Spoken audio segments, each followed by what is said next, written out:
आज कुछ उदाहरण डिस्कस करते हैं हम लोग। प्रकरण एक समरूपता का। इसमें अगर आप देखेंगे, आपने यहाँ पर, मैं पेजेस पलट के आपको दिखा दूँ। आप देखेंगे तो आपने समानुपात का मूलभूत प्रमेय, इसको मैंने आपको सिद्ध करना सिखा दिया था कि कैसे इसको सिद्ध करते हैं। फिर समानुपात का मूलभूत प्रमेय का विलोम है। ये प्रमेय आपको केवल समझना है, इसको सिद्ध नहीं करना है। ओके, तो ये भी मैं आपको बता चुका हूँ। उसके बाद आप आते हैं पेज नंबर 8 पर। टेक्स्ट बुक की बात कर रहा हूँ मैं, टेक्स्ट बुक में पेज नंबर 8 पर आते हैं। तो ये देखिए कृति, ये आपकी कृति कट है। फिर एक त्रिभुज का कोण समद्विभाजक प्रमेय, ये भी कट है। फिर आप आ जाते हैं अगले पेज पर, ये पूरा पेज ही कट है। पेज नंबर 9, पेज नंबर 8 पे आपको नहीं पढ़ना कुछ, पेज नंबर 9 पे नहीं पढ़ना है। पेज नंबर 8 पे थोड़ा सा डायग्राम है, बस, बाकी कुछ नहीं पढ़ना है। फिर आ जाइए पेज नंबर 10, पेज नंबर 10 भी पूरा कट है। पेज नंबर 11 पर आप आएंगे, अगर पेज नंबर 11 पर, तो यहाँ पर समानुपात का मूलभूत प्रमेय, मतलब इसे ध्यान में रखें। यहाँ शॉर्ट में उसने जितना पॉइंट इस चैप्टर में है उसको डिस्कस किया है। तो उसमें पहला पॉइंट है समानुपात का मूलभूत प्रमेय। ये समझाया हुआ है कि अगर एक त्रिभुज ए बी सी है और इसमें पी क्यू जो है ए सी के समांतर है, पी क्यू ए सी के समांतर है, तो समानुपात के मूलभूत प्रमेय से हम बोल सकते हैं बी पी बटा पी ए बराबर बी क्यू बटा क्यू सी। ये आप पढ़ चुके हो, वही चीज़ यहाँ समझाया है। और दूसरे में उसने समानुपात का मूलभूत प्रमेय का विलोम समझाया है कि अगर ये समानुपात के मूलभूत प्रमेय का विलोम, ये क्या था? समानुपात का मूलभूत प्रमेय, ये क्या है? समानुपात के मूलभूत प्रमेय का विलोम। विलोम में क्या समझाया कि अगर एक त्रिभुज है पी क्यू आर और उसमें एस टी कोई रेखा, ध्यान रखना यहाँ पे पी क्यू समांतर क्वेश्चन में दिया हुआ था। यहाँ पे हमें पता नहीं है, एस टी एक रेखा है पर वो समांतर है कि नहीं, वो हमें पता करना है।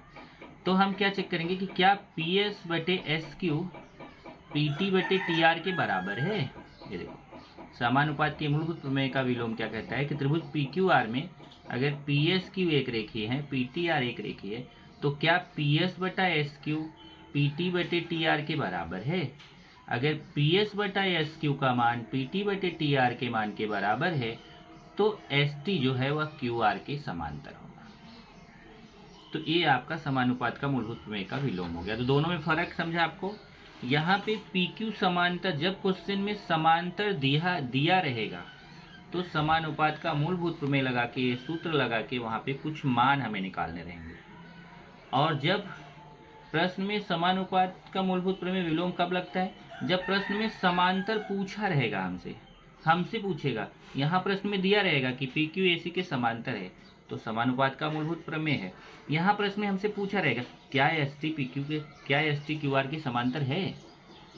जब हमसे पूछेगा तब हमें क्या करना पड़ेगा, हमें एक बार पी एस बटे एस क्यू का मान निकालना रहेगा, फिर पी टी बटे टी आर का मान निकालना रहेगा। अगर दोनों के अनुपात समान आ गए तो आप बोलोगे कि क्योंकि पी एस बटे एस क्यू का अनुपात पी टी बटे टी आर के अनुपात के बराबर आ गया, इसलिए समानुपात के मूलभूत प्रमेय के विलोम से एस टी क्यू आर के समांतर है। तो क्लियर? अगर प्रश्न में समांतर दिया है तो समानुपात का मूलभूत प्रमेय, अगर प्रश्न में समांतर पूछा है तो समानुपात के मूलभूत प्रमेय का विलोम। ये आप पॉइंट नोट कर लीजिए। उसके बाद एक तीसरा और चौथा पॉइंट जो है कट है, ये आपको नहीं पढ़ना है। फिर आप आ जाओगे पेज नंबर 12 पर। पेज नंबर 12 पे एक उदाहरण है, उदाहरण एक, जो कि आप यहीं से समझ सकते हैं कि क्यों यहाँ पे समानुपात का मूलभूत प्रमेय लगाया गया है। अगर इस प्रश्न में देखें तो लिखा है त्रिभुज एबीसी में, त्रिभुज एबीसी में डी समांतर बीसी, डी बीसी के समांतर है। अब देखो यहाँ प्रश्न में समांतर दिया है, प्रश्न में डी बीसी के समांतर दिया है। तो मैंने क्या बताया था, अगर प्रश्न में समांतर दिया रहेगा तो समानुपात का मूलभूत प्रमेय लागू होगा। तो यहाँ पे समांतर दिया हुआ है तो हम क्या लगाएंगे, समानुपात का मूलभूत प्रमेय। तो त्रिभुज एबीसी में डी बीसी के समांतर है, प्रश्न में दिया हुआ है, तो समानुपात के मूलभूत प्रमेय से हम क्या जानते हैं कि ए डी बटा डी बी बराबर ए ई बटा ई सी। यही तो है समानुपात का मूलभूत प्रमेय कि ए डी और डी बी का वही अनुपात होगा जो ए ई और ई सी का होगा, मतलब ए डी बटे डी बी बराबर ए ई बटे ई सी। अब यहाँ पे मान रखना है, चलिए एडी का मान देखेंगे, एडी का मान 1.8 दिया है, बटा फिर डीबी देखेंगे, डीबी का 5.4 दिया है, फिर बराबर ए का मान ज्ञात कीजिए, तो ए को ऐसे ही लिख देंगे। ईसी का मान 7.2 है, तो ईसी का मान 7.2 रख दिया। अब आगे त्रियक गुणा करके सॉल्व करना हो आप इजीली कर सकते हो। जैसे यहाँ पे देखो ए का गुणा 5.4 से होगा और 1.8 का 7.2 से होगा, त्रियक गुणा। फिर यहाँ 5.4 का गुणा है, उधर जाके भाग में चला जाएगा, तो यहाँ ए ही बचेगा, वहाँ 1.8 इंटू 7.2 है, 1.8 गुणे 7.2 है, और 5.4 का गुणा उधर जाके भाग में चला जाएगा। उसके बाद इसका कैलकुलेशन करना है, कैलकुलेशन आप इजीली कर सकते हो। कैसे, यहाँ देखिए 1.8 इंटू 7.2 अपॉन 5.4। पहले एक काम करो, दशमलव हटा लो। दशमलव कैसे हटाएंगे, इधर देखिए यहाँ एक स्थान दशमलव हट रहा है और एक स्थान यहाँ हट रहा है, तो पहले मैं हटा के दिखाता हूँ। इधर 18 कर दिया, इधर 72 कर दिया, इधर 54 कर दिया। चलो सबका मैं दशमलव हटा दिया। अब ये देखने का आप कितने स्थान हट रहे हो। जैसे मैं यहाँ से ऊपर से देखो, एक स्थान इसमें हटा हूँ और एक स्थान इसमें हटा हूँ, तो 2 स्थान दशमलव हटाए, एक इसमें एक इसमें, तो हमें ऊपर से दशमलव हटाया तो नीचे 100 का गुणा, क्योंकि 2 स्थान हटाए तो 2 0 मतलब 100 का, और नीचे कितना, एक ही स्थान हटा देखो, तो ऊपर 10 का गुणा, 1 0। नीचे से हटा रहे हो दशमलव तो ऊपर गुणा करो, ऊपर से हटा रहे हो तो नीचे गुणा करो। ऊपर से कितने स्थान हटाया, 1 2, तो 100 का गुणा। नीचे कितना स्थान हटाया, 1, तो 10 का गुणा। अब इधर से आप इजीली इसको काट सकते हो, बराबर। जैसे 10 से इसको काटेंगे तो यहाँ 10 आएगा। फिर 18 त्रिक 54, 18 से काटा इसको 3 आया। फिर 3 से 72 को काट दीजिए, भाग दीजिए, काट दीजिए मतलब भाग दीजिए, भाग देंगे तो कितना आएगा, 24। 24/10 कितना आया, 24/10। अब 24 में 10 का भाग देंगे तो कितना आएगा, 2.4, बराबर। तो ये आपका ए का मान कितना आ गया, 2.4 से। तो एक ही उदाहरण यहाँ पे पढ़ना है पेज नंबर 12 पे। उसके बाद ये उदाहरण 2 भी कट है, एक कृति दिया गया, एक कृति भी कट है। फिर पेज नंबर 13 पे आएंगे, पेज नंबर 13 की भी कृति कट है। उसके बाद तब आप आएंगे यहाँ पर प्रश्न संग्रह 1.2 का पहला क्वेश्चन कट है। दूसरा मैं आपको करा चुका हूँ, दूसरा मैंने करा दिया है। यहाँ पे जरा देख लेना, आपको यहीं पे क्लियर कर देता हूँ। जैसे इसमें देखो प्रश्न में त्रिभुज एबीसी में डी समांतर बीसी, डी बीसी के समांतर है, ये प्रश्न में दिया हुआ था, इसलिए हमने लगाया था समानुपात का मूलभूत प्रमेय। यहाँ पे देखेंगे प्रश्न नंबर 2 में, तो यहाँ हमसे पूछा है बताइए क्या रेख एनएम भुजा आरक्यू के समांतर है क्या। बताइए रेख एनएम भुजा आरक्यू के समांतर है क्या, एनएम आरक्यू के समांतर है क्या, ये हमसे पूछा है समांतर। और जब हमसे समांतर पूछा है तो यहाँ कारण में आपको क्या लिखना है, समानुपात के मूलभूत प्रमेय के विलोम से। तो समांतर दिया है प्रश्न में, तो समानुपात के मूलभूत प्रमेय से, और समांतर हमसे पूछा है तो यहाँ पे कारण में क्या आएगा, समानुपात के मूलभूत प्रमेय के विलोम से। तो ये दूसरा प्रश्न कौन से नियम से लागू हुआ, समानुपात के मूलभूत प्रमेय के विलोम से। ओके, ये दूसरा आप कर चुके हो पहले। देखिए तीसरा भी कट है। चौथा ये मैंने करा दिया था आपको, यहाँ पे पहले संगत कोण कसौटी से PQ BC के समांतर सिद्ध किया। जब PQ BC के समांतर हो गया, तब जब समांतर पता चल गया तो प्रश्न में समांतर दिया नहीं था, लेकिन हमने प्रश्न में समांतर सिद्ध किया संगत कोण कसौटी से। और जब संगत कोण कसौटी से समांतर सिद्ध कर दिया है, तब उसके बाद हमें समांतर पता हो गया, मतलब समांतर है, तो समझो दिया है समांतर। तब हम क्या करेंगे, समानुपात के मूलभूत प्रमेय से यहाँ पे AP/PB बराबर AQ/QC, यहाँ पे भी समानुपात के मूलभूत प्रमेय का विलोम लग जाएगा। उसके बाद फिर पांचवा कट, छठवां भी कट है, सातवां भी कट है, ये आठवां भी कट है, नौवां भी कट है। फिर 10वां प्रश्न था, 10वां ये बॉक्स टाइप का था, इसको मैंने आपको कराया था। और फिर 11वां क्वेश्चन है जो कट है। इस तरीके से हमारा यहाँ पे 1.2 खत्म हो गया था। फिर 1.3 में समरूप त्रिभुज, समरूप त्रिभुज आपको समझाया था। अगर दो त्रिभुज समरूप हैं तो उनकी संगत भुजाओं का अनुपात समान होता है। यहाँ पे लिखते हैं समरूप त्रिभुजों की संगत भुजाएं, और उनके संगत कोण सर्वांगसम होते हैं, वहाँ पे लिखते हैं समरूप त्रिभुजों के संगत कोण। और उसके बाद समरूपता की हमने कसौटियाँ आपको बताई थी कि समरूपता की कसौटियाँ तो 3 होती हैं, पर यहाँ पे हम 4 कसौटी यूज करते हैं। एक है को कसौटी, दूसरा है को कसौटी, और तीसरा है भू कसौटी, और चौथा है भू कसौटी। ये मैं आपको पहले बता चुका हूँ। इसी से रिलेटेड आप देखेंगे तो यहाँ पे पेज नंबर 18 पर उदाहरण है। तो उदाहरण क्या है पेज नंबर 18 पे देखिए। उदाहरण 1, त्रिभुज XYZ में कोण Y 100 अंश है, कोण Z 30 अंश है, त्रिभुज LMN में कोण M 100 अंश है, कोण N 30 अंश है, तो क्या XYZ तथा LMN समरूप है? यदि हो तो किस कसौटी से? मतलब त्रिभुज XYZ में कोण Y दिया है 100 अंश, कोण Z दिया है 30 अंश, फिर कोण LMN है यहाँ पे LMN, कोण M दिया है 100 अंश, कोण N दिया है 30 अंश, और हमसे पूछा है कि कौन सी कसौटी से दोनों त्रिभुज समरूप हैं। पहले तो पूछा क्या दोनों त्रिभुज समरूप हैं, अगर हैं तो कसौटी का नाम बताओ। तो आप देख रहे हो कि त्रिभुज XYZ में कोण Y सर्वांगसम है कोण M के, 100 अंश के हैं, कोण Z सर्वांगसम है कोण N के, 30 अंश के हैं, तो कोण Y कोण M के सर्वांगसम, कोण Z कोण N के सर्वांगसम, इसलिए को कसौटी से दोनों त्रिभुज समरूप हैं। और जब को कसौटी से दोनों त्रिभुज समरूप हैं तो वही पूछा है क्या समरूप है, तो हाँ त्रिभुज समरूप है। कौन सी कसौटी से? को कसौटी से। तो यहाँ देखेंगे तो आपको ये बताया गया है त्रिभुज XYZ त्रिभुज LMN में कोण Y भी 100 है, कोण M भी 100 है, इसलिए कोण Y सर्वांगसम है M के, कोण Z भी 30 है, कोण N भी 30 है, इसलिए कोण Z कोण N के सर्वांगसम है। तो को कसौटी से त्रिभुज XYZ त्रिभुज LMN के समरूप है, ये समरूप का निशान है। दूसरा उदाहरण देखेंगे तो आकृति में दी गई जानकारी के आधार पर क्या यह त्रिभुज समरूप है, यदि है तो कौन सी कसौटी के अनुसार समरूप है। अब यहाँ पे देखो ये 2 त्रिभुज दिए गए, यहाँ पे पता करना कौन सी कसौटी से समरूप है।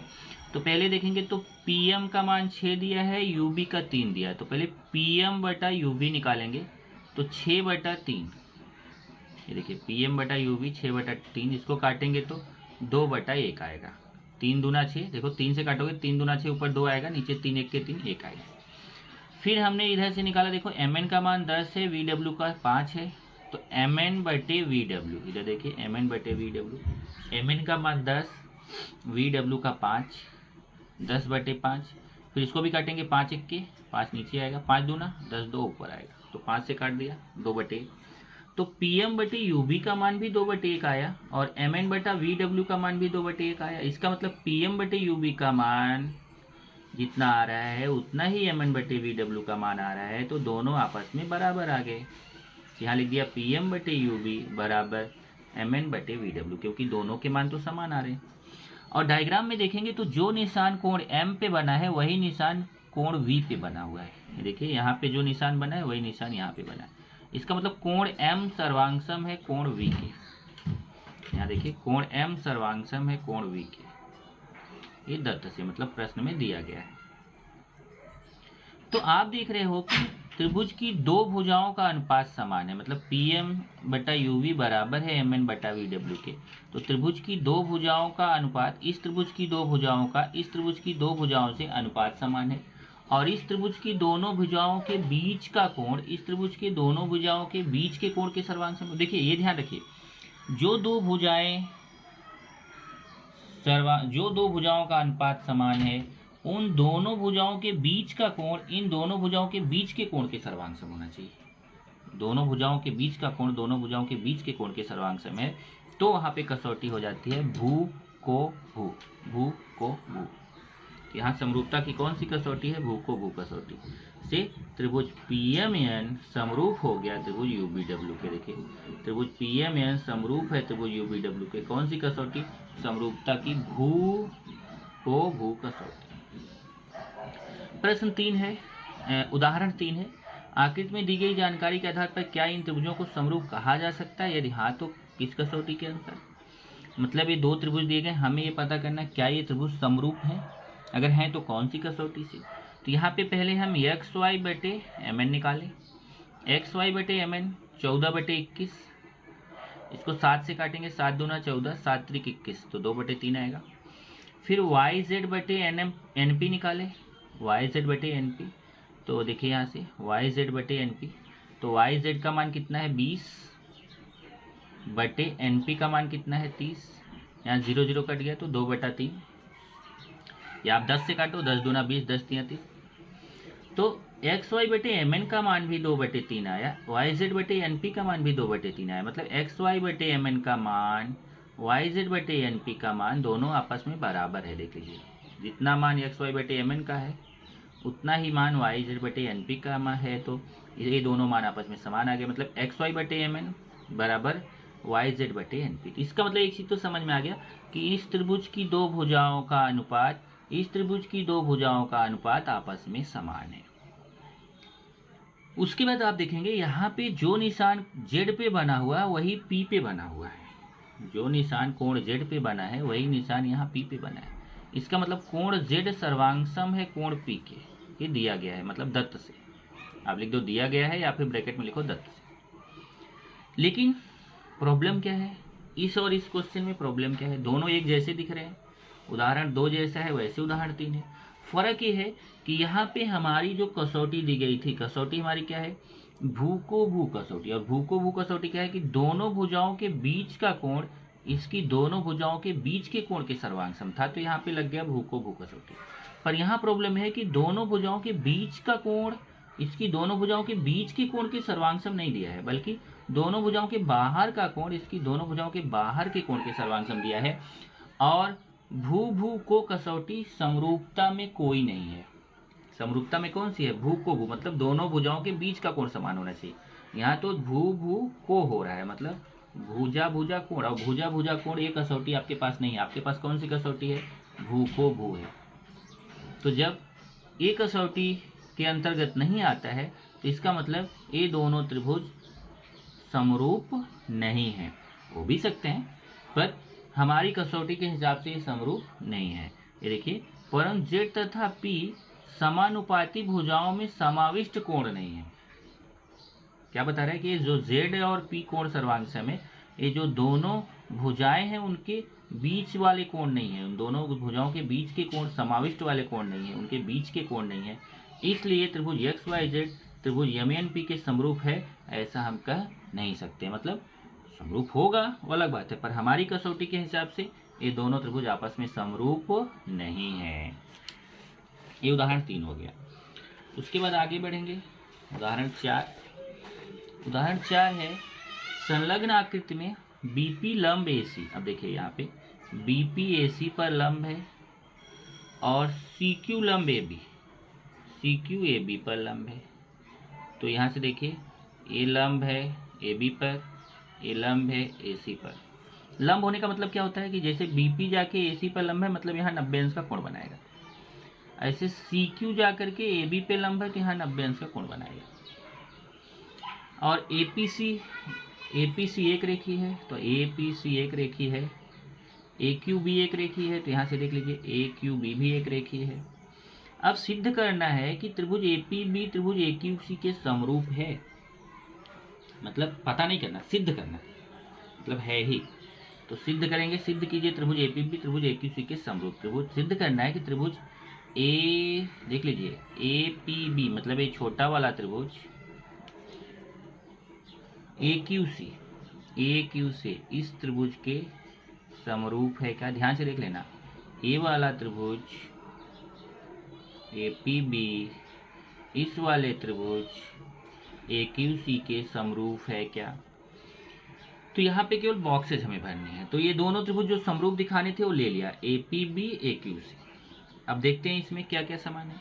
अब ध्यान से देखिए, तो त्रिभुज APB का कोण APB 90 अंश है, क्योंकि इधर 90 का निशान बना है, जब लंब है तो दोनों तरफ 90 90 ही रहेगा, तो ये 90 अंश है कोण।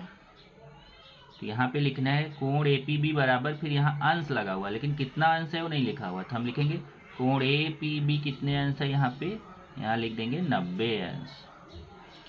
इसी तरीके से आएंगे त्रिभुज AQC में, कोण ए क्यू सी कितने अंश है, तो यहाँ पे भी ये लंब है तो यहाँ 90 अंश का कोण बनेगा।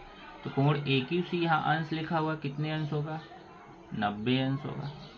तो इधर त्रिभुज ए पी बी में कोण ए पी बी 90 अंश है, त्रिभुज ए क्यू सी में कोण ए क्यू सी 90 अंश है। तो इसका मतलब ए पी बी भी 90 अंश, ए क्यू सी भी 90 अंश, तो A P B A Q C के सर्वांग सम हो गया। तो यहाँ लिख दिया, इसलिए कोण ए पी बी सर्वांग सम कोण ए क्यू सी समीकरण 1 तथा 2 से। अब ध्यान से देखना, एक कोण तो समान दिखा दिया, तो ये दोनों त्रिभुजों का एक कोण समान हो गया कि इस त्रिभुज का ए पी बी का कोण P ए क्यू सी के कोण Q के बराबर है। उसके बाद ध्यान देना जरा, त्रिभुज ए पी बी, ध्यान से देखो जरा, त्रिभुज ए पी बी में, त्रिभुज ए पी बी में भी कोण A है और त्रिभुज ए क्यू सी में भी कोण A है। तो कोण A कैसा कोण हो गया, सामान्य कोण। वही यहाँ पे लिख दिया, देखो कि त्रिभुज ए पी बी का कोण पी ए बी मतलब कोण A, त्रिभुज ए क्यू सी का कोण क्यू ए सी मतलब कोण A के बराबर है। क्योंकि दोनों त्रिभुजों में कोण A है ना, कोण A के बीच में हमेशा ये बीच में बोलना, ध्यान रखना, जहाँ कोण बन रहा है उसको बीच में बोलने का। तो पी ए बी कोण क्या, आप चाहे तो लिख दो कोण A सर्वांग सम कोण A, चलेगा। तो इस त्रिभुज में भी कोण A है, इस त्रिभुज में भी कोण A है, दोनों में कोण A है, कोण A सर्वांग सम कोण A। तो जब सेम कोण है वही, तो उसको हम देखो यहाँ बोलते हैं संगत कोण। क्या बोलेंगे यहाँ पे, संगत कोण। वैसे रहता तो क्या बोलते, नहीं सॉरी, संगत कोण नहीं है, जब एक ही कोण रहते हैं तो उसको बोलते हैं सामान्य कोण। यहाँ पे लिखेंगे सामान्य कोण।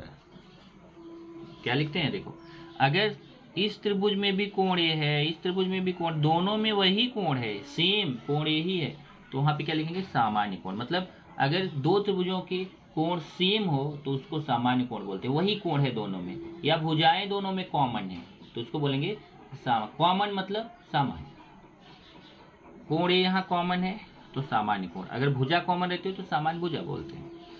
तो अब देखिए, तो ये त्रिभुज ए पी बी त्रिभुज ए क्यू सी का कोण ए पी बी कोण ए क्यू सी के सर्वांग सम, कोण पी ए बी कोण क्यू ए सी के सर्वांग सम, सामान्य कोण।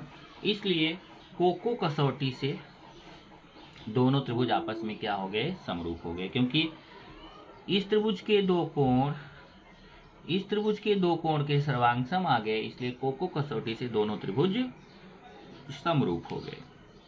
अब उदाहरण 5 पे आते हैं। यह चतुर्भुज ABCD के विकर्ण परस्पर बिंदु Q पर प्रतिच्छेदित करते हों और 2QA बराबर QC तथा 2QB बराबर QD, तो सिद्ध कीजिए DC बराबर 2AB। अब देखिए सिद्ध करने वाला क्वेश्चन है, तो यहाँ पे दत्त और साध लिखना है। दत्त में क्या लिखा जाता है, अब यहाँ इसने शॉर्ट में दत्त लिखा है, आपको लिखना चाहिए पूरा। चतुर्भुज ABCD के विकर्ण परस्पर बिंदु Q पर प्रतिच्छेदित करते हैं 2QA बराबर QC तथा 2QB बराबर QD, ये पूरा दत्त में लिखना है। इसने क्यों लिखना है, लिख दिया 2QA बराबर QC 2QB बराबर QD, थोड़ा शॉर्ट लिखा है, आपको पूरा लिखना चाहिए। सिद्ध क्या करना है, सिद्ध कीजिए DC बराबर 2AB, ये हमें सिद्ध करना है। उत्पत्ति पे आते हैं। उत्पत्ति इसकी बहुत आसान है, केवल ध्यान से आपको समझने की जरूरत है। यहाँ पे अगर आप देखेंगे तो ये जो चतुर्भुज ABCD है, इसमें क्या दिया है, पहले दिया है 2QA बराबर QC। तो यहाँ देखिए 2QA बराबर QC है, जब QC इधर बटे में आएगा, अब जैसे एक मैं यहाँ सॉल्व करके दिखाता हूँ, जैसे 2QA बराबर QC, तो अब 2QA बराबर QC है तो इसको आप ऐसे लिख सकते हैं ना, 2QA बराबर QC गुणे 1, क्योंकि एक तो यहाँ छिपा हुआ है ना, QC में 1 का गुणा करोगे तो उतना ही आएगा। अब क्या करो आप, इधर से QA है, इधर QC गुणे में है, इधर भाग में आ जाएगा, उधर 1 बचेगा, और इधर 2 गुणे में है, उधर भाग में चला जाएगा। देख लीजिए, इधर QA है, QC इधर गुणे में है तो इधर बटे में चला आएगा, वहाँ 1 बचेगा, और 2 इधर गुणे में है, QA के साथ गुणा छिपा हुआ, तो ये 2 इधर बटे में चला जाएगा, QC इधर बटे में आ जाएगा, 2 इधर बटे में, तो QA बटे QC बराबर 1/2। ये देखिए QA बटे QC बराबर 1/2, इसको समीकरण 1 कर दिया। सेम तरीके से 2QB इक्वल टू QD निकाल लिया। देखो यहाँ पे भी QD बटे में आएगा तो ये 1/2 आ जाएगा। सेम तरीके से ये समीकरण 2 कर दिया। अब देखो QA बटे QC का मान भी 1/2 है, QB बटे QD का मान भी 1/2 है। इसका मतलब QA बटे QC का मान QB बटे QD के मान के बराबर है। ये दोनों के मान आपस में क्या हो गए, बराबर, क्योंकि दोनों का मान 1/2 है।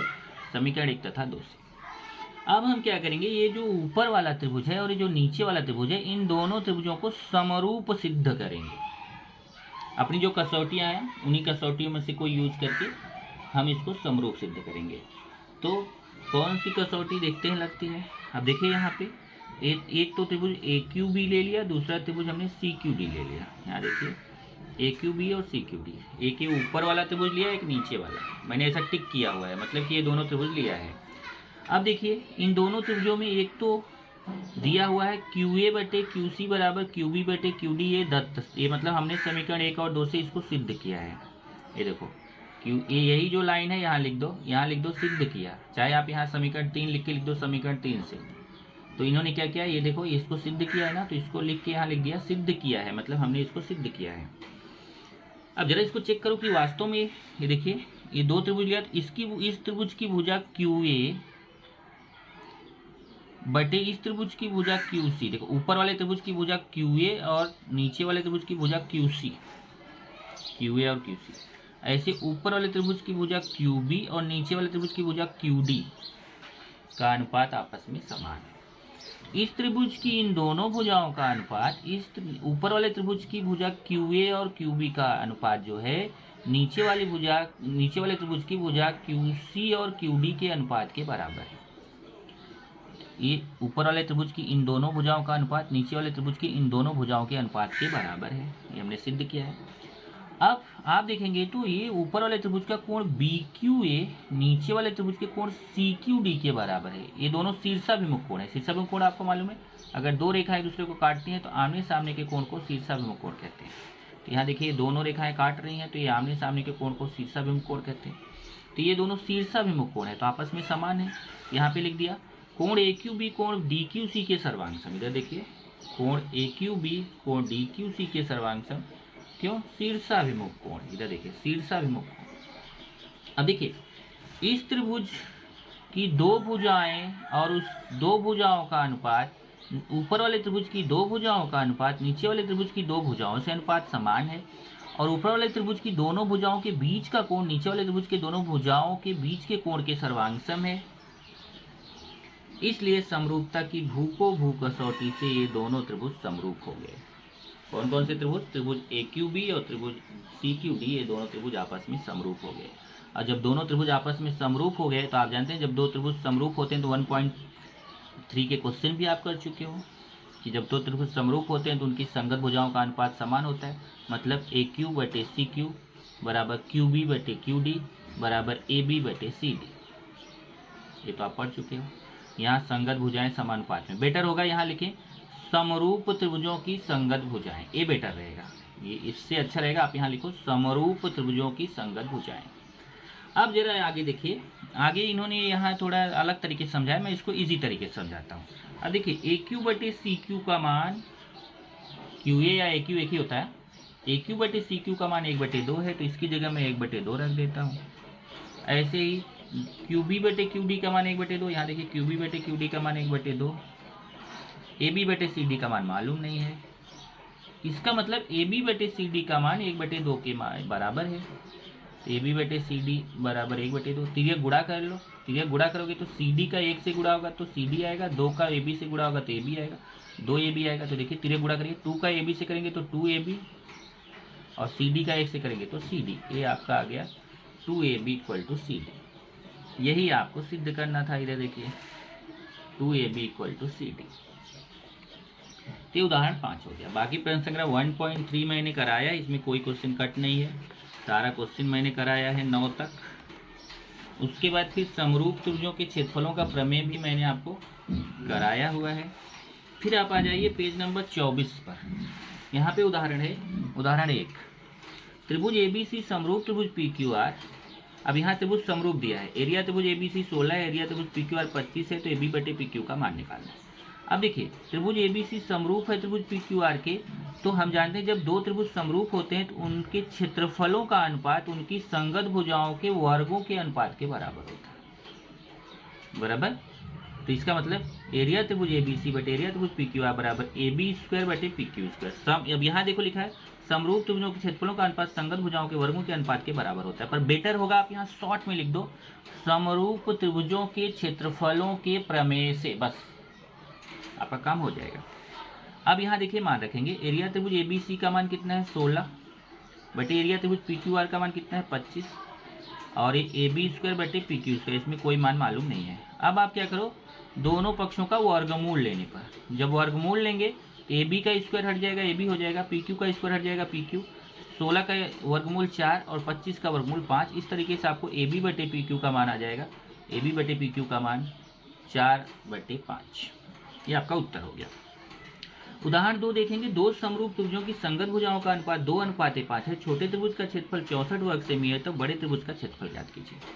अब यहाँ देखिए त्रिभुज एबीसी समरूप दिया है, दो त्रिभुज, अब यहाँ त्रिभुज का नाम नहीं दिया है, तो आप चाहे तो अपने मन से नाम मान सकते हो। जैसे यहाँ देखो इसने मान लिया, माना एक त्रिभुज एबीसी है दूसरा त्रिभुज पीक्यूआर है। अब उसमें एक छोटा एक बड़ा है तो उसने फिर मान लिया, माना हमारा त्रिभुज एबीसी छोटा है और पीक्यूआर बड़ा है। आपके ऊपर, आप चाहे तो पीक्यूआर को छोटा एबीसी को बड़ा मानो, आपके ऊपर है। पर ये दो चीजें वहां मान लिया तो इससे क्या हो गया, उसका इजी हो गया। क्या इजी हो गया कि संगत भुजाओं का अनुपात दिया है 2:5, बराबर। तो संगत भुजाओं का अनुपात मतलब कि त्रिभुज एबीसी की भुजा AB और त्रिभुज PQR की भुजा PQ का अनुपात कितना दिया है 2:5।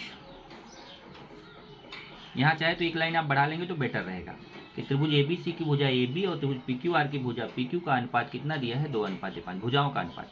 और छोटी त्रिभुज का क्षेत्रफल दिया है, तो छोटा त्रिभुज हमने एबीसी को माना, तो छोटे त्रिभुज का क्षेत्रफल 64 वर्ग सेमी दिया है, और बड़े त्रिभुज PQR का क्षेत्रफल हमें निकालना है। तो आप इजीली निकाल सकते हैं। यहाँ देखो यहाँ लिखा है समरूप त्रिभुजों के क्षेत्रफलों का अनुपात लिखा, गलत है, समरूप त्रिभुजों के क्षेत्रफलों के प्रमेय से। क्या है, एरिया त्रिभुज एबीसी बटे एरिया त्रिभुज PQR बराबर AB स्क्वायर बटे PQ स्क्वायर। यहाँ स्टेप बढ़ाना चाहिए इनको, यहाँ लिखना चाहिए AB स्क्वायर बटे PQ स्क्वायर।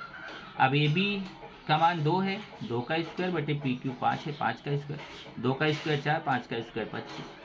फिर यहाँ देखो मान रख दिया, एरिया त्रिभुज एबीसी का मान 64 दिया है। अब आप इनके तरीके से कैलकुलेशन करेंगे, थोड़ा उल्टा सीधा किया, आप अपने तरीके से करेंगे बेटर रहेगा।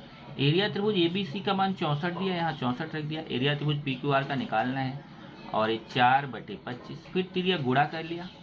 ओके, तो 25 का 64 से गुणा हो गया, 4 का एरिया त्रिभुज PQR से, फिर 4 का गुणा उधर जाके भाग में चला जाएगा, 64 गुणे 25/4। इसको काटेंगे तो 400 आएगा। तो बड़े त्रिभुज का क्षेत्रफल कितना आ गया 400 वर्ग सेमी। एक और है उदाहरण, समलंब चतुर्भुज ABCD में AB समांतर है CD के। ये देखिए ABCD के समांतर, ये समलंब चतुर्भुज है, इसमें ABCD के समांतर है। विकर्ण AC तथा विकर्ण BD परस्पर बिंदु P पर प्रतिच्छेदित करते हैं। ये विकर्ण जाके P पे प्रतिच्छेदित करें, तो हमें ये सिद्ध करना है। बहुत आसान है, बहुत आसान है, देखो सिद्ध करना। पहले तो यहाँ एक चीज ध्यान रखना, इन्होंने दत्त और साध्य नहीं लिखा है, आप लिखना, इन्होंने गलती किया हुआ है। यहाँ लिखिए दत्त में लिखिए समलंब चतुर्भुज ABCD में भुजा AB समांतर भुजा CD, विकर्ण AC तथा विकर्ण BD परस्पर बिंदु P पर प्रतिच्छेदित करते हैं, इतना दत्त में लिखिए। फिर साध्य लिखिए, साध्य में लिखिए एरिया त्रिभुज APB बटे एरिया त्रिभुज CPD बराबर AB स्क्वायर बटे CD स्क्वायर। उसके बाद तब उपपत्ति लिखिए, ये उपपत्ति इन्होंने लिखा हुआ है, बहुत आसान उपपत्ति है। देखिए AB और CD दोनों समांतर हैं। आप जानते हो जब ये दो समांतर रेखाएं होती हैं, एक तिर्यक रेखा होती है, तो ये संगत कोण आपस में सर्वांग होते हैं। ऐसे इधर देखिए संगत कोण आपस में सर्वांग होते हैं, वो चीज़ यहाँ पे है। देखिए कि ABCD के समांतर दिया है, तो अगर मैं ये जैसे ये वाले त्रिभुज में इसके पहले एक त्रिभुज लिया था हमने, ऊपर वाले और नीचे वाले त्रिभुज को समरूप दिखाया था, वही काम हम करने जा रहे हैं। ये देखिए APB और CPD को समरूप दिखाएंगे। तो अगर इस त्रिभुज APB का कोण B इस त्रिभुज के कोण D के सर्वांग सम रहेगा, क्यों, एकांतर कोण, यहाँ मैंने संगत लिया था, यहाँ पे एकांतर कोण से लिया, क्योंकि ये देखो तिर्यक, एकांतर कोण भी आपको इजीली समझ में आ जाएगा। देखिए दो समांतर रेखा, एक तिर्यक रेखा है, तो देखिए ऐसे, और ये वाला इसके एकांतर कोण, तो ये देखिए इसका कोण B, छोटे वाले ऊपर वाले त्रिभुज का कोण B, नीचे वाले त्रिभुज के कोण D के सर्वांशम एकांतर कोण। ऐसे ऊपर वाले त्रिभुज का कोण A, नीचे वाले C के सर्वांशम A भी एकांतर कोण, चाहे आप ले लो। या इन्होंने बस एक तो एकांतर लिया और दूसरा इसने यहाँ से शीर्षाभिमुख कोण ले लिया, ये तो आपको सिखाया ही था। तो कोको कसौटी से दोनों त्रिभुज समरूप हो गए, और जब दो त्रिभुज समरूप होते हैं तो उनकी संगत, तो उनके क्षेत्रफलों का अनुपात, मतलब एरिया त्रिभुज एपीबी बेटे एरिया त्रिभुज सीपीडी बराबर होता है उनकी संगत भुजाओं के वर्गों के अनुपात के। इस त्रिभुज की भुजा ए बी है, इस त्रिभुज की भुजा सी डी है, ए बी स्क्वायर बटे सी डी स्क्वायर समरूप त्रिभुजों के क्षेत्रफलों के प्रमेय से। यहाँ से आपका ये खत्म हो जाता है। अब हमें केवल प्रकीर्णन संग्रह बचता है, जिसको हम अगले लेक्चर में करेंगे।